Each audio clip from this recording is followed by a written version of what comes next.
भारत के संदर्भ में नियोजन और सतत पहुंचड़ीय विकास।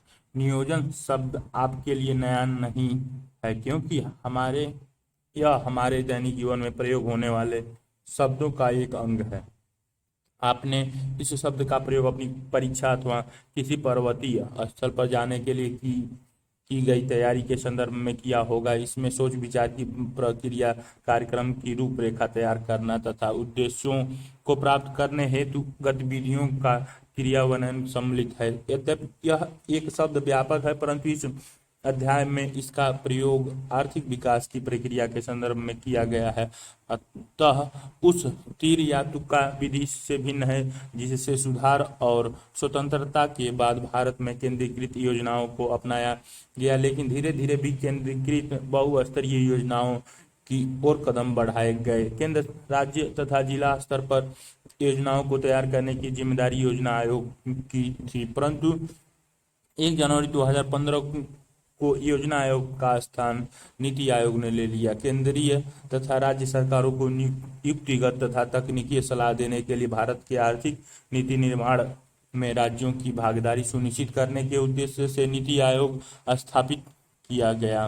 पुनर्निर्माण का कार्य किया जाता था। सामान्यतः नियोजन के दो उपगमन होते थे: खंडीय सेक्टरल नियोजन और प्रादेशिक नियोजन। खंडीय नियोजन का अर्थ है अर्थव्यवस्था के विभिन्न सेक्टरों जैसे कृषि, सिंचाई, विनिर्माण, ऊर्जा निर्माण, परिवहन, संचार, सामाजिक अवसंरचना और सेवाओं के विकास के लिए कार्यक्रम बनाना तथा उनको लागू करना। किसी भी देश में सभी क्षेत्रों में एक समान आर्थिक विकास नहीं हुआ है।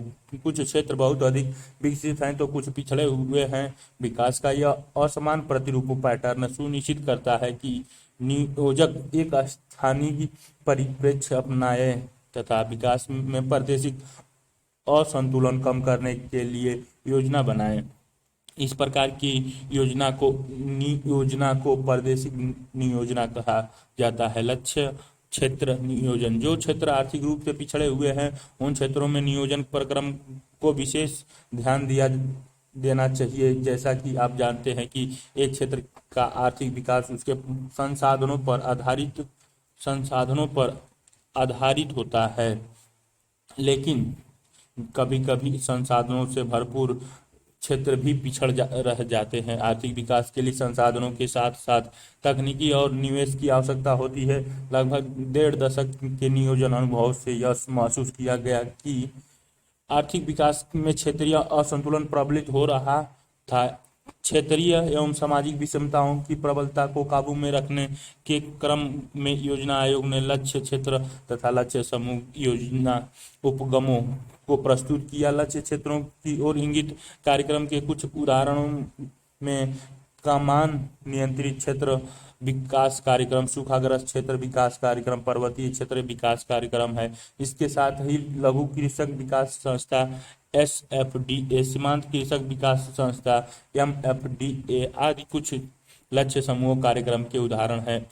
8वीं पंचवर्षीय योजना में पर्वतीय क्षेत्रों तथा उत्तर पूर्वीय राज्य जनजातियों एवं पिछड़े क्षेत्रों में अवसंरचना को विकसित करने के लिए विशिष्ट क्षेत्र योजना को तैयार किया गया। पर्वतीय क्षेत्र विकास कार्यक्रम। पर्वतीय क्षेत्र विकास कार्यक्रमों को 5वीं पंचवर्षीय योजना में प्रारंभ किया गया और इसके अंतर्गत उत्तर प्रदेश के सारे पर्वतीय जिले, वर्तमान उत्तराखंड में कीर पहाड़ी और असम की उत्तरी कछार की पहाड़ियां, पश्चिम बंगाल का दार्जिलिंग जिला और तमिलनाडु के नीलगिरी आदि को मिलाकर कुल 15 जिले शामिल हैं। 1981 में पिछड़े क्षेत्रों पर राष्ट्रीय समिति ने उन सभी पर्वतीय क्षेत्रों को पिछड़े पर्वतीय क्षेत्र में शामिल करने की सिफारिश की जिनकी ऊंचाई 600 मीटर से अधिक है और जिनमें जनजातीय उपयोजना लागू नहीं है। पिछड़े क्षेत्रों के विकास के लिए बनी राष्ट्रीय समिति ने निम्नलिखित बातों को ध्यान में रखकर पहाड़ी क्षेत्रों में विकास के लिए सुझाव दिए। पहला, सभी लोग लाभान्वित हों, केवल प्रभावशाली व्यक्ति ही नहीं।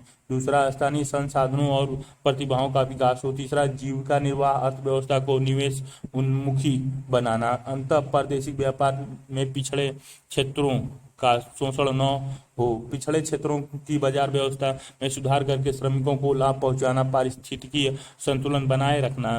पहाड़ी क्षेत्र के विकास की विस्तृत योजनाएं इनके स्थलाकृत पारिस्थितिकी, सामाजिक तथा आर्थिक दशाओं को ध्यान में रखकर बनाई गई। ये कार्यक्रम पहाड़ी क्षेत्रों में बागवानी का विकास, रोपण कृषि, पशुपालन, मुर्गी पालन, वानिकी, लघु तथा ग्रामीण उद्योगों का विकास करने के लिए स्थानीय संसाधनों को उपयोग में लाने के उद्देश्य से बनाया गया। सूखा संभावित क्षेत्र विकास कार्यक्रम, इस कार्यक्रम की शुरुआत चौथी पंचवर्षीय योजना में हुई। इसका उद्देश्य सूखा संभावित क्षेत्रों में लोगों को रोजगार उपलब्ध करवाना और सूखे के प्रभाव को कम करने के लिए उत्पादन के संसाधनों को विकसित करना था। पांचवी पंचवर्षीय योजना में इसके कार्य क्षेत्र को और विस्तृत किया गया। प्रारंभ में इस कार्यक्रम के अंतर्गत ऐसे सिविल निर्माण कार्यों पर बल दिया गया जिनमें अधिक श्रमिकों की आवश्यकता होती है, परंतु बाद में इसमें सिंचाई परियोजनाओं, भूमि विकास कार्यक्रम, वनीकरण, चारागाह विकास और आधारभूत ग्रामीण अवसंरचना जैसे विद्युत, सड़कों, बाजार, ऋण सुविधाओं और सेवाओं पर जोर दिया। पिछड़े क्षेत्रों के विकास की राष्ट्रीय समिति ने इस कार्यक्रम के क्रियान्वयन की समीक्षा की, जिसमें यह पाया गया कि यह कार्यक्रम मुख्यतः कृषि तथा इससे संबद्ध सेक्टरों के विकास तक ही सीमित है और पर्यावरणीय संतुलन पुनः स्थापना पर इसमें विशेष बल दिया गया। जनसंख्या वृद्धि के कारण लोग कृषि के लिए सीमांत भूमि का उपयोग करने के लिए बाध्य हैं, जिससे पारिस्थितिकी निम्नीकरण हो रहा है तथा अतः सूखा संभावित क्षेत्रों में वैकल्पिक रोजगार अवसर पैदा करने की आवश्यकता है। इन क्षेत्रों का विकास करने की अन्य रणनीतियों में सूक्ष्म स्तर पर समन्वित जल संभर विकास कार्यक्रम अपनाना शामिल है। सूखा संभावित क्षेत्रों के विकास की रणनीति में जल, मिट्टी, पौधे, मानव तथा पशु जनसंख्या के बीच पारिस्थितिकी संतुलन पुनः स्थापना पर मुख्य रूप से ध्यान दिया जाना चाहिए। 1967 में योजना आयोग ने देश में 67 जिलों पूर्ण या आंशिक की पहचान सूखा संभावित जिलों के रूप में की थी। 1972 में सिंचाई आयोग ने 30% सिंचित क्षेत्र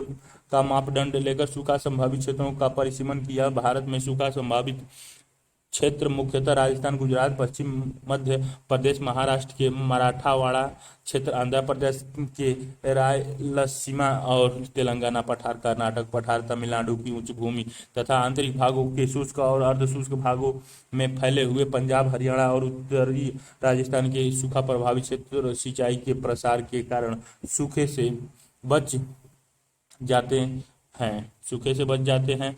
केस अध्ययन भरमौर क्षेत्र में समन्वय जनजाति विकास कार्यक्रम। भरमौर जनजातीय क्षेत्र में हिमाचल प्रदेश के चंबा जिले की 2 तहसील भरमौर और होली शामिल है। यह 21 नवंबर 1975 से अधिसूचित जनजातीय क्षेत्र है। इस क्षेत्र में गद्दी जनजातीय समुदाय का आवास है। इस समुदाय की हिमालय क्षेत्र में अपनी एक अलग पहचान है, क्योंकि गद्दी लोग ऋतु प्रवास करते हैं तथा गद्दी या ली भाषा में बात करते हैं। भरमौर जनजातीय क्षेत्र में जलवायु कठोर है, आधारभूत संसाधन कम है और पर्यावरण भंगुर फर्जिली है। इन कारकों ने इस क्षेत्र की अर्थव्यवस्था और समाज को प्रभावित किया है। 2011 की जनगणना के अनुसार भरमौर उपमंडल की जनसंख्या 39,113 थी, अर्थात 21 व्यक्ति प्रति वर्ग किलोमीटर। यह हिमाचल प्रदेश के आर्थिक और सामाजिक रूप से बसे सबसे पिछड़े इलाकों में से एक है। ऐतिहासिक तौर पर गद्दी जनजाति ने भौगोलिक और आर्थिक अलगाव का अनुभव किया और सामाजिक आर्थिक विकास से वंचित रही। इनका आर्थिक आधार मुख्य रूप से कृषि और इससे संबंधित क्रियाएं जैसे भेड़ और बकरी पालन है। भरमौर जनजातीय क्षेत्र में विकास की प्रक्रिया 1970 के दशक में शुरू हुई, जब गद्दी लोगों को अनुसूचित जनजाति में शामिल किया गया। तो 1974 में पांचवी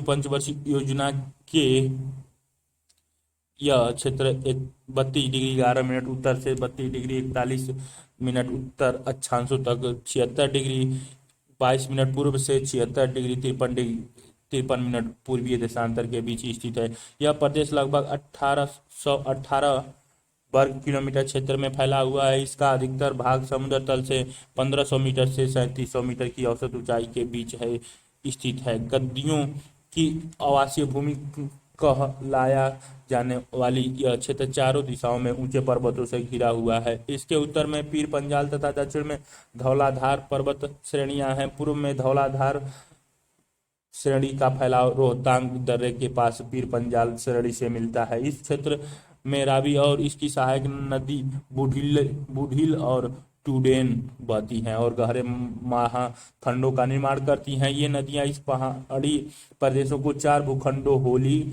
खड़ी, कुगति और दूरडाह में विभाजित करती है। शरद ऋतु में भरमौर में जमा देने वाली कड़ाके की सर्दी और बर्फ पड़ती है तथा जनवरी में यहाँ औसत मासिक तापमान 4 डिग्री सेल्सियस और जुलाई में 26 डिग्री सेल्सियस रहता है। अंतर्गत जनजातीय उप योजना प्रारंभ हुआ और भरमौर की हिमाचल प्रदेश में 5 में से एक समन्वित जनजाति विकास परियोजना ITDP का दर्जा मिला। इस क्षेत्र का विकास योजना का उद्देश्य गद्दियों के जीवन स्तर में सुधार करना और भरमौर तथा हिमाचल प्रदेश के अन्य भागों के बीच में विकास, सीढ़ीदार कृषि, पारंपरिक विधि द्वारा गेहूं निकालना, प्राथमिक कार्य में संलग्न लोगों का दृश्य, भरमौर क्षेत्र में आवासीय बस्तियां, पारंपरिक वस्त्र में एक महिला।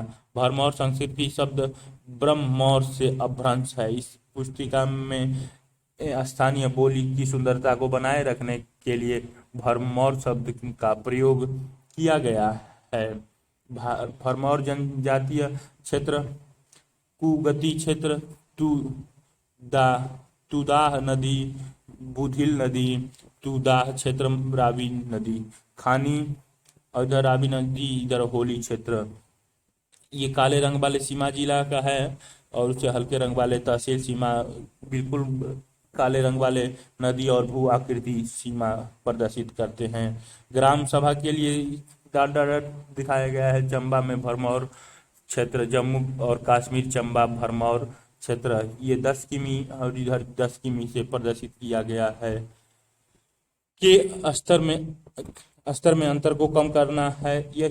इस योजना के अंतर्गत परिवहन तथा संचार, कृषि और इसके संबंधित क्रियाओं तथा सामाजिक व सामुदायिक सेवाओं के लिए विकास को सर्वाधिक प्राथमिकता दी गई है। इस क्षेत्र में जनजातीय समन्वित विकास योजना की सबसे महत्वपूर्ण योगदान विद्यालयों, जन स्वास्थ्य सुविधाओं, पेयजल, सड़कों, संचार और विद्युत के रूप में अवसंरचना विकास है।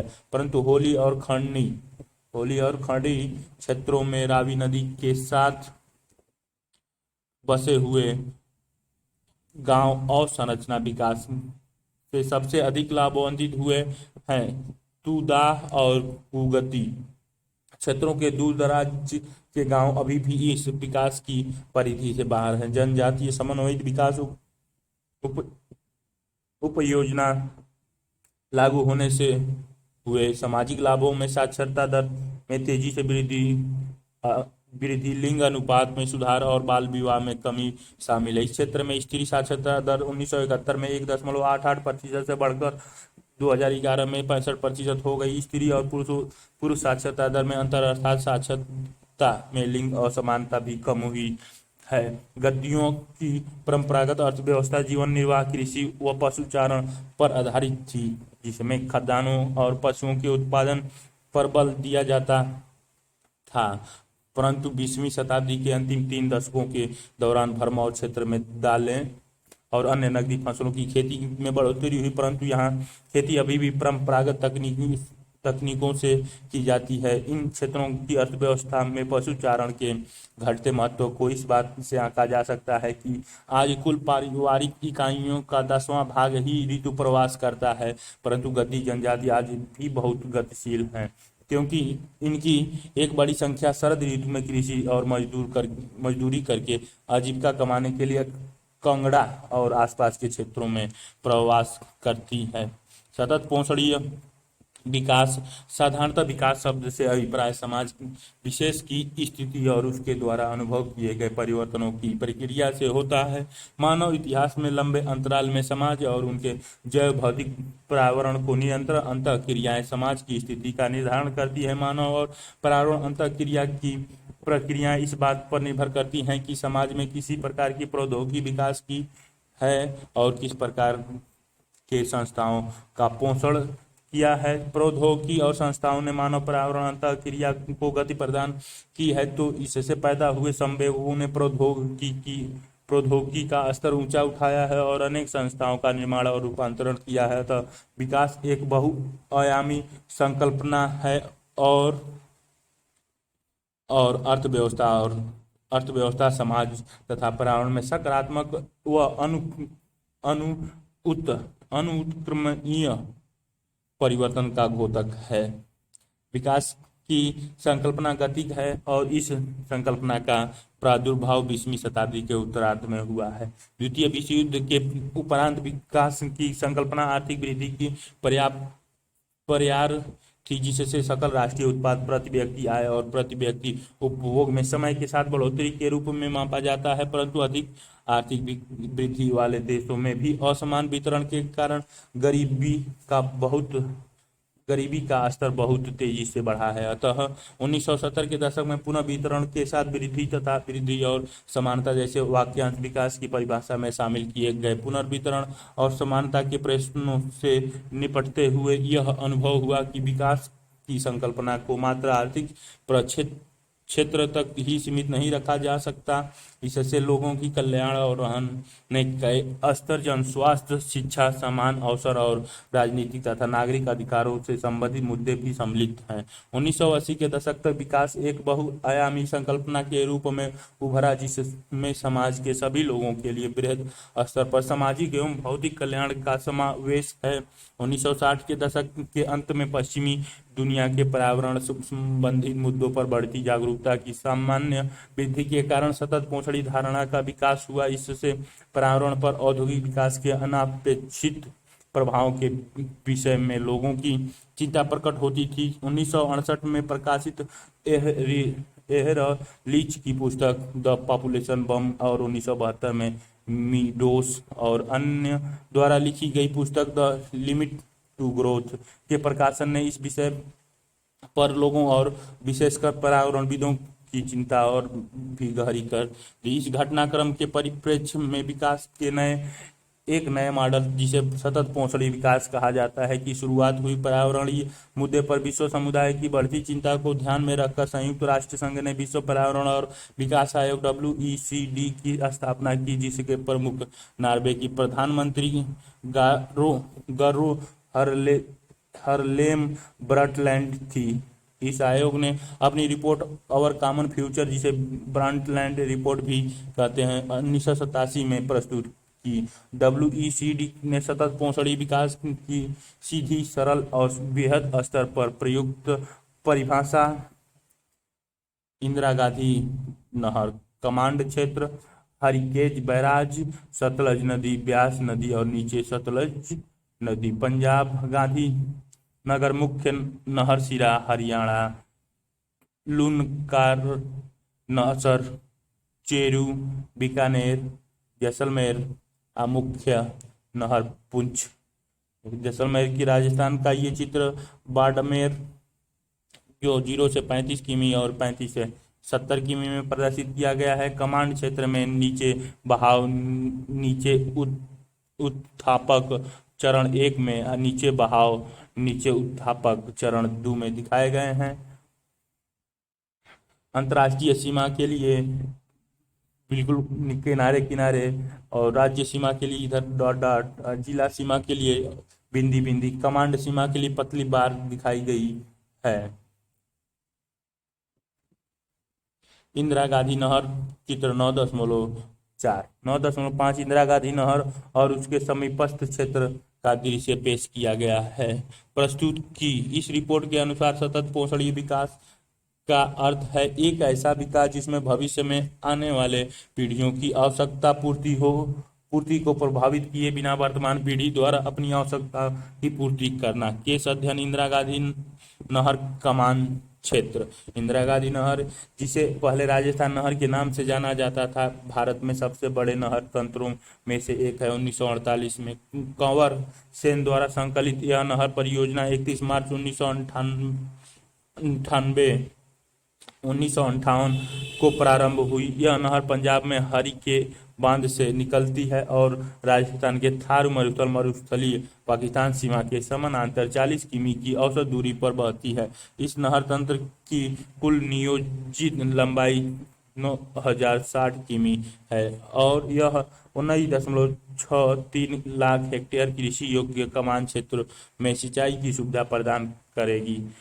कुल कमान क्षेत्रों में से 70% क्षेत्र प्रवाह नहर तंत्रों और शेष क्षेत्र लिफ्ट तंत्र द्वारा किया जाएगा। नहर का निर्माण कार्य 2 चरणों में पूरा किया गया है।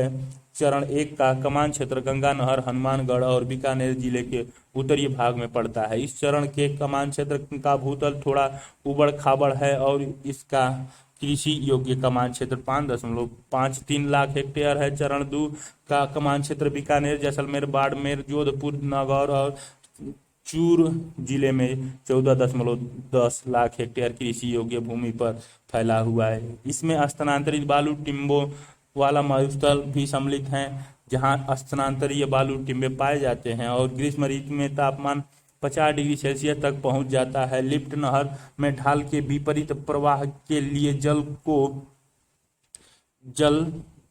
को बार बार मशीनों से ऊपर उठाया जाता है। इंदिरा गांधी नहर तंत्र में सभी लिफ्ट नहरें मुख्य नहर के बाएं किनारे से निकलती हैं, जबकि मुख्य नहर के दाएं किनारे पर सभी नहरें प्रवाह प्रणाल है। चरण 1 के कमान क्षेत्र में सिंचाई की शुरुआत 1960 के दशक के आरंभ में हुई, जबकि चरण 2 कमान क्षेत्र में 1980 के दशक के मध्य में सिंचाई आरंभ हुई।